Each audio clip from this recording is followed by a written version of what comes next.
Dentro de las observaciones que se realizan en altitud, unas muy importantes son las que se generan a través de los radiosondeos.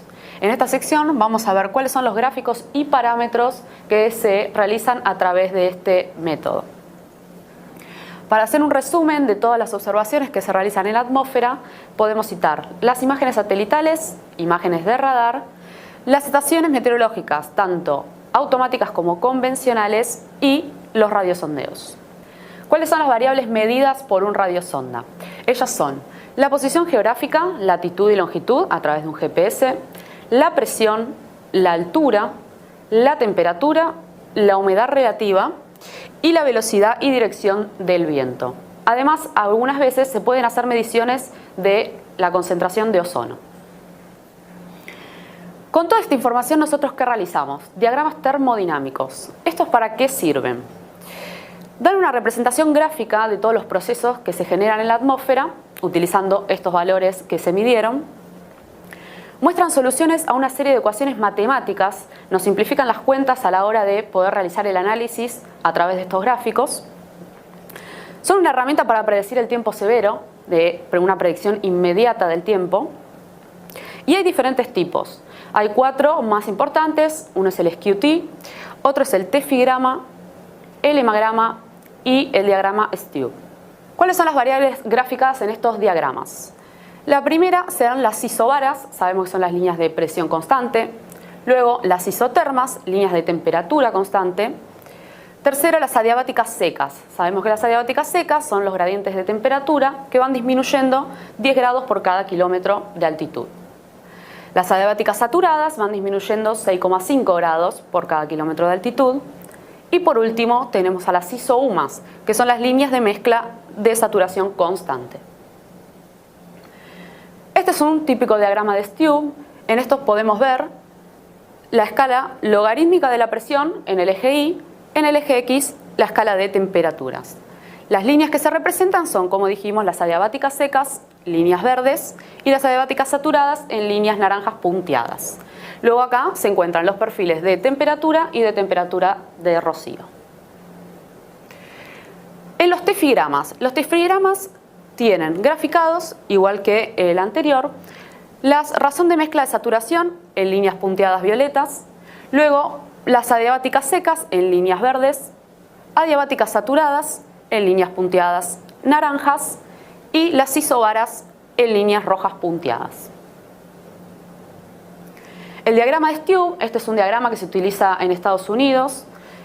Tenemos adiabáticas secas, también en líneas naranjas, adiabáticas saturadas en líneas violetas y la razón de mezcla de saturación en líneas verdes punteadas. Al igual que en los otros diagramas, tenemos el perfil vertical de temperatura y de temperatura de rocío.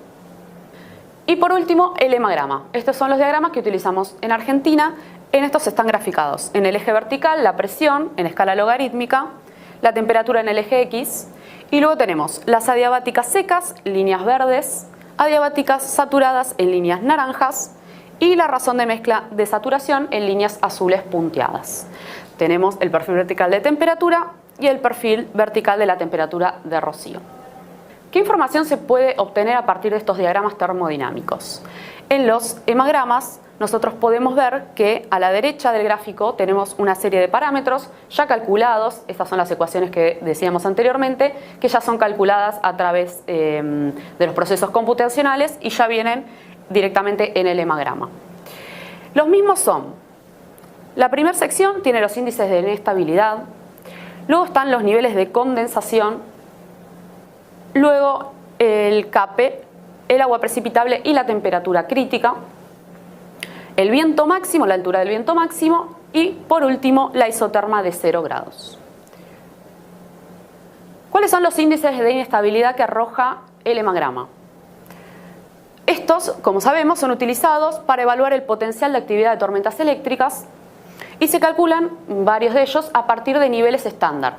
Los niveles estándar son el nivel de 900 hectopascales, el de 850, el de 700, el de 500, el de 300 y el de 250. Uno de los índices es el índice de Showalter, que puede variar sus valores mayores a 0 o menores a -6, Desde 0 es totalmente estable, no hay probabilidad de tormentas convectivas y menores a -6 son extremadamente inestables.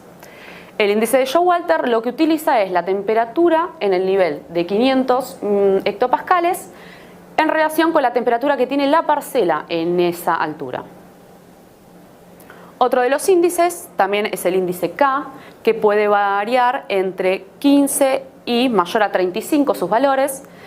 Valores entre 15 y 25 hay un potencial convectivo bajo y ya a partir de valores mayores a 35 el potencial convectivo es alto. Otro índice es el Liptex.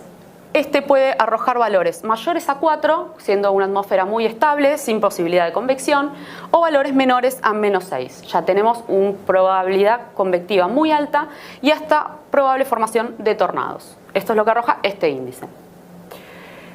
El índice Total Totals. El Total Totals tiene valores entre 45 a 60 grados, siendo entre 45 y 50 posibilidad de tormentas y ya entre 55 a 60 probables tormentas severas y también probabilidad de tornados. Lo que hay que tener en cuenta es que con un solo índice nosotros no podemos asegurar que el potencial convectivo va a ser alto y que también se van a formar, por ejemplo, tornados en el caso del Total Total si tenemos esos valores. Estos son nada más índices que nos pueden mostrar el potencial convectivo que tiene la atmósfera en ese momento. Si quieren más información acerca de cuáles son las ecuaciones que se utilizan para calcular estos índices, pueden ingresar a la siguiente página. Y por último, el índice CAPE, que es la energía potencial convectiva disponible en la atmósfera. Lo que tiene este índice, a diferencia de los otros, que no solo tiene en cuenta los forzantes termodinámicos, como los anteriores, tomaban temperaturas en distintos niveles y la temperatura de las parcelas también en esos niveles. El CAPE lo que tiene en cuenta también es el forzante dinámico de la atmósfera. Los valores que puede tomar son, entre 0 y 1000, la atmósfera va a estar marginalmente inestable y ya valores mayores a 3500, la atmósfera va a estar extremadamente inestable.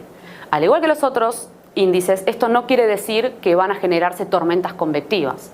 Si llega a haber un forzante que eleva las parcelas, lo que demuestra este índice que van a tener mucha energía potencial convectiva disponible para seguir elevándose. Luego tenemos los niveles de condensación. El hemograma arroja dos niveles de condensación. Uno es el nivel de condensación por ascenso, que es la altitud a la cual una burbuja de aire se eleva, siguiendo una línea adiabática seca, hasta llegar a saturarse. ¿Cómo podemos nosotros encontrar ese nivel utilizando el hemograma? Tenemos que seguir la línea de relación de mezcla de saturación constante que pasa por el punto de la temperatura de rocío en superficie, y una vez que identificamos esa línea tenemos que subir por la línea adiabática seca que se inicia desde la temperatura que tiene la parcela en superficie. Una vez que las dos líneas se intersectan, esa es la altura del nivel de condensación por ascenso. El hemograma nos arroja tres datos: la presión a la cual está ese nivel, la temperatura y la altura. Este siempre va a ser el nivel más bajo de condensación y este sería el nivel a partir del cual se espera la presencia de nubosidad. El segundo nivel de condensación es el nivel de condensación por convección. Este nivel muestra la altura que tendría una parcela si es calentada lo suficientemente desde superficie para elevarse y saturarse. ¿Cómo podemos encontrar este nivel en el hemograma? Hay que identificar cuál es la línea de relación de saturación de mezcla constante que pasa por la temperatura de rocío en el nivel de 900 hectopascales. Una vez identificada esa línea, en el momento que se intersecta con el perfil vertical de temperatura de la parcela, ese es el nivel de condensación por convección. Al igual que con el otro nivel, el gráfico nos arroja cuál es el valor de presión, la temperatura y la altura del nivel. Normalmente esta es la altura de las bases cumuliformes que están formadas por la convección térmica que generalmente se produce durante las tardes y solamente es por el calentamiento en la superficie. Otro de los parámetros calculados es el agua precipitable.